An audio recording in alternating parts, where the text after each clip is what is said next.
L'invité politique sur Radio Classique et Public Sénat. Salut Gilles, bonjour Bernard Accoyer. Si on racontait tout ce qu'on se raconte justement pendant les pages de publicité, on parlerait reblochon, ski, température. Enfin bref, on va parler de la situation politique. Cette affaire de livres, d'interrogations dans la presse sur l'opportunité ou pas du président de la République de déposer une lettre sans en-tête pour apporter sa vision des choses dans un livre dans lequel il est mis en cause. Je rappelle qu'on dit, page 46-47, qu'il a envoyé une lettre à Édouard Balladur. Guillaume Tabar vient d'en parler pour se rapprocher de lui. Il dit que ça n'a jamais été le cas, cette lettre n'existe pas. Alors est-ce qu'il a le droit? Est-ce que c'est enfin, il a le droit, oui, il a le droit, mais est-ce que c'est opportun politiquement ou maladroit? C'est surtout le contraire de ce qu'il a toujours dit. Il a toujours dit qu'il aurait la plus grande distance, un mur absolu entre lui et l'institution judiciaire. On constate qu'il y a un reniement supplémentaire avec des interventions, une intervention personnelle du président de la République, une du ministre de l'Intérieur sur papier en tête, comme distance et comme mur vis-à-vis de l'institution judiciaire. Donc il aurait mieux fait de se retenir, d'après vous, ce matin? Je pense qu'il y a des avocats, c'est leur métier, qu'il y a des pratiques dans les recours judiciaires et qu'il n'y a pas de raison qu'une personnalité, quelle qu'elle soit, quelle que soit son autorité, déroge aux règles auxquelles tous les citoyens sont obligés, dans lesquelles ils sont encadrés. Donc ça me paraît être un vrai problème. Mais est-ce que vous avez le sentiment ce matin, et après on va enchaîner évidemment sur la situation politique avec Gilles, que justement de ce point de vue-là, il y a quand même par rapport à la campagne des choses qui ont totalement changé ou une pratique du pouvoir? Parce que on a beaucoup défendu François Hollande, y compris, je me souviens de François-Olivier Gisbert récemment dans des paroles et des actes au moment de l'émission avec Manuel Valls, en disant oui, il y a une pratique politique quand même assez différente de celle de Nicolas Sarkozy à titre personnel. Est-ce que vous considérez que ce n'est pas le cas justement? Chacun a sa personnalité. Ce qui est sûr, c'est que François Hollande, à plusieurs reprises, a déjà fait le contraire de ce qu'il a dit. Et il montre également, par contre, une certaine continuité lorsqu'il y a des compromis entre les différentes tendances du PS dans la façon de gouverner le pays. Bon, parmi les reniements, il y a ce reniement sur la justice, qui est quand même particulièrement grave, parce que le donneur de leçons qu'il était pendant la campagne montre qu'il intervient dans la justice. Si c'est faux, ce qui est écrit. Encore une fois, il avait dit « je ne ferai jamais ça ». Donc c'est un reniement. Il y a les volte-face sur le mariage de deux personnes de même sexe. Devant les maires, on dit une chose, et puis le lendemain, après avoir vu les associations, on dit le contraire. Bon, c'est une pratique qui a l'air maintenant de prendre une certaine continuité et qui est très préoccupante pour un chef d'État. Gilles Leclerc. Alors le feuilleton de l'UMP, Bernard Accoyer, énième rencontre, je crois que c'est la 5e aujourd'hui entre Jean-François Copé et François Fillon. Vous en attendez quoi? Xavier Bertrand a lancé par exemple ce week-end un appel solennel aux deux protagonistes. Qu'est-ce que vous pouvez faire? Vous êtes un des leaders quand même de l'UMP, vous étiez président de l'Assemblée. On a l'impression que vous êtes tous un peu désarmés devant cette confrontation. Moi, je n'abandonnerai jamais mon action pour l'unité dans ma famille politique. J'ai encore vu et entendu ce qui s'est passé lors d'un meeting qu'avait organisé Jean-François Copé. C'est la division. La division, et il y a pourtant une sortie à cette division. La division en politique, c'est l'affaiblissement, et donc c'est pas acceptable. La division, c'est le reniement de ce que souhaitent les militants, et c'est pas acceptable. Or, il y a une sortie qui est possible. Elle est souhaitée par la majorité des parlementaires lorsqu'on leur demande. Elle est souhaitée par la majorité des militants lorsqu'on les interroge. Cette sortie, c'est de revoter, ce qui est tout à fait normal, lorsqu'un scrutin n'est pas conclusif, que le résultat n'est pas au-delà des marges d'incertitude, et Dieu sait qu'il y a eu des erreurs, certainement, pour ne pas parler d'autre chose dans cette élection. Eh bien, on recommence. C'est pas une affaire, mais on recommence pas 2 ans après. On recommence dans les meilleurs. Tous les deux sont d'accord pour revoter. Oui, sauf qu'ils ne sont pas d'accord sur la date. Eh bien, nous devons imposer. Quelle est la bonne date pour vous? Nous devons imposer, nous, les militants, parce que je suis et je resterai toujours un militant, nous, les parlementaires, des dates qui soient des dates raisonnables. C'est quoi une date raisonnable? C'est évidemment avant la fin du printemps. Pourquoi avant la fin du printemps? Parce que après, eh bien, il faudra préparer les 4 élections de 2014, parce qu'il y en aura 4. La première, ce sont les municipales. Ensuite, ce seront les régionales, parce qu'elles ne pourront pas être déplacées. Ensuite, il y aura les européennes. Et enfin, les sénatoriales. On ne peut pas aller dans une famille politique comme la nôtre, qui est la première en termes de nombre de militants en France, devant auprès de à l'approche de ces 4 élections, ces 4 échéances, sans nous être rassemblés avec un chef légitime. Dès lors qu'une date sera fixée dans des délais raisonnables, vous verrez, Jean-François Copé pourra faire ses meetings tranquillement et François Fillon également.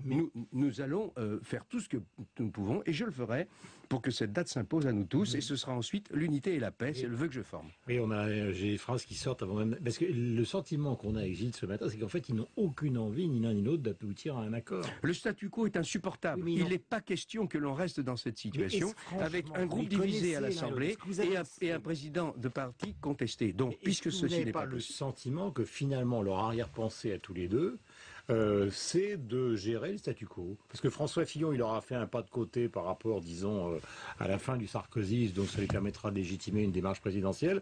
Quant à Jean-François Copé, il tiendra le parti. Mais est-ce qu'ils ont intérêt vraiment ? Ce n'est pas l'intérêt de l'UMP, ce n'est pas l'intérêt du pays d'avoir une opposition qui soit affaiblie, divisée. Quand on voit les chiffres du chômage aujourd'hui qui explosent comme jamais, quand on voit ce qui se passe dans le domaine de la sécurité, du pouvoir d'achat, quand on voit les menaces qui pèsent sur l'avenir de notre pays, l'opposition a un devoir, c'est de se rassembler et de faire son travail. D'accord, non mais je comprends.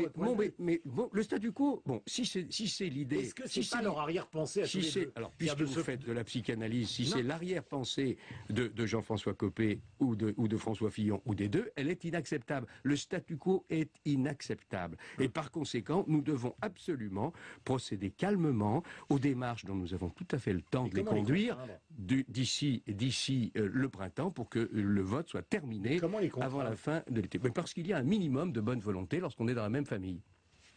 C'est-à-dire les arguments de raison. C'est vous qui avez parlé de psychanalyse, on est dans la déraison. Oui, c'est un dérapage qui tient évidemment au parcours de chacun, à leur personnalité, à leur ego et à leurs ambitions.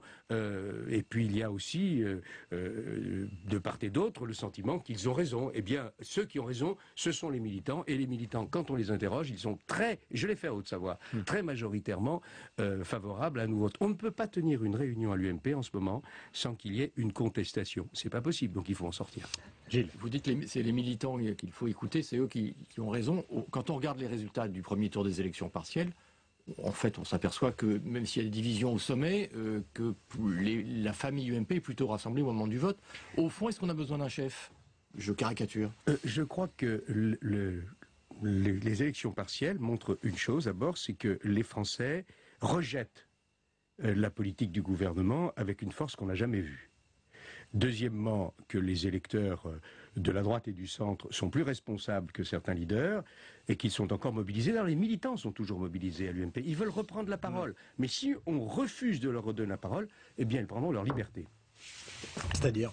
Eh bien, ils peuvent quitter l'IMP et affaiblir durablement le mouvement. C'est le risque. Lorsqu'il y a une division en deux, parce que c'est le cas aujourd'hui, la scission est un risque majeur. C'est aussi pour cette raison que nous sommes nombreux à nous mobiliser parmi les responsables pour revoter. De l'UMP, des gens qui se disent aujourd'hui, finalement, s'ils ne se mettent pas d'accord, on ira pour les 4 élections ailleurs.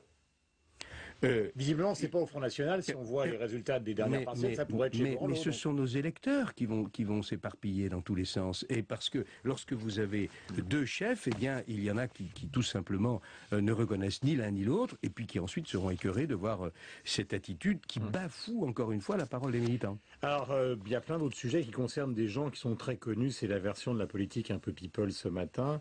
Il y a beaucoup de gens dans la presse, Bernard Accoyer, qui font un parallèle entre la conférence pour la pauvreté et l'exil de Gérard Depardieu en Suisse. Évidemment que ce sont deux sujets qui n'ont pas de rapport, mais la presse les rassemble. C'est les riches d'un côté et ceux qui évidemment souffrent et qui sont pauvres de l'autre. Est-ce que vous faites ce rapprochement ? Et deuxièmement, est-ce qu'il ne faudrait quand même pas qu'un jour l'harmonisation fiscale fonctionne ? De manière à éviter... D'abord, je crois que... Ou est-ce que c'est un vœu pieux ? On doit d'abord, par ces temps de grand froid, penser à ceux qui n'ont même pas de quoi avoir chaud chez eux. Et ils sont, croyez-moi... Si Jean-Marc Ayrault, d'ailleurs, propose un relèvement du RSA Deuxièmement, écoutez, le problème, c'est qu'on n'a pas le moindre sou pour financer tout cela. Deuxièmement, je vais faire un enchaînement entre la montée de la pauvreté et l'exil fiscal. La France gaspille ses ressources parce qu'elle expulse une partie de nos compatriotes qui sont ceux qui ont des capacités pour investir, pour dépenser, pour créer des emplois. Elle les expulse par un système fiscal qui est complètement déséquilibré par rapport aux systèmes fiscaux des autres pays frontaliers européen et dans le monde entier, bien entendu.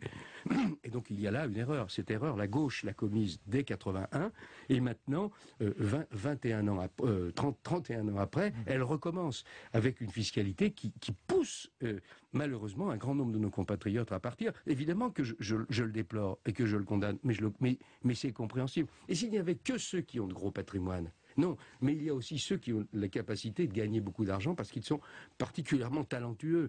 Talentueux dans les sciences, talentueux dans les technologies, talentueux dans la gouvernance d'une entreprise. Et tout ça, eh bien, c'est de la substance que la France perd. C'est désolant. Évidemment, vous avez raison, il faut une harmonisation fiscale. Mais on fait tout le contraire. Les mesures qui ont été prises depuis plus de 6 mois par le gouvernement Ayrault nous éloignent de la moyenne européenne. Donc, malheureusement, l'exil fiscal s'aggrave. François Fillon, il vient justement d'intervenir sur la rencontre de ce soir. Alors, on est à la fois à la radio et à la télé, on va faire de la radio à la télé. Et puis Gilles enchaînera derrière. C'est François Fillon chez nos confrères d'Europe 1 il y a quelques instants.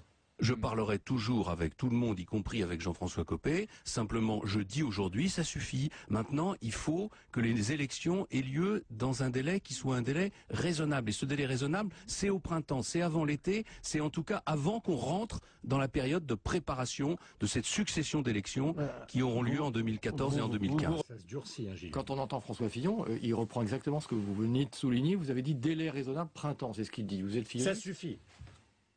Oui, de toute façon, ça suffit. Écoutez, je note, j'observe, j'apprends ici dans ce studio que François Fillon fait la même analyse que la mienne. Bon, en réalité, c'est simplement le bon sens. Il y a tout à fait le temps pour réviser les dispositions du règlement intérieur, parce qu'il n'y a pas besoin de changer les statuts, pour pouvoir revoter une élection élargie. Parce que quand on voit les militants, ils veulent plus entendre parler ni de l'un ni de l'autre. Hein. C'est quand même cela que l'on entend dans les réunions. Et par conséquent, on ne peut pas aller, encore une fois, avec un parti qui ne reconnaît pas un seul chef et un groupe à l'Assemblée nationale divisé en deux. C'est pour ça qu'il faut tout simplement que le bon sens et la bonne volonté l'emportent et que l'on se mette tous en ordre de marche pour revoter rapidement. Et dès que le principe et la date d'un vote dans des délais raisonnables sera acquis par les deux, eh bien à ce moment-là, la paix reviendra. Et Jean-François Copé restera président jusqu'à l'élection. Dans les déclarations de ce matin, il y a celle de peut-être après, si les militants lui donnent raison après. Il y a celle de Bernard Tapie qu'on avait soulignée avec Gilles ce matin.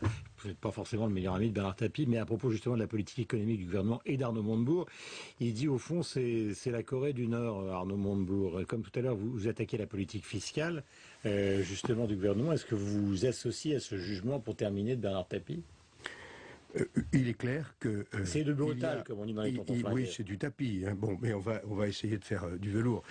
Non, simplement, il nous reste 30 secondes. Oui, en 30 secondes, encore une fois, il n'y a pas une boule de verre autour de la France. Et que la France dise on va nationaliser ou on va faire le contraire de ce qui se fait ailleurs, ça veut dire que les investisseurs, les entreprises, les emplois et la distribution de pouvoir d'achat et la création de financement pour la protection sociale partent à l'étranger. Il y a un urgent besoin de revenir au bon sens et de s'intégrer dans la logique européenne qui est la seule logique et la seule échelle qui puisse efficacement nous protéger. Merci Bernard Accoyer d'être venu ce matin sur l'antenne de Radio Classique et de Public Sénat. Mon cher Gilles, nous nous retrouvons demain.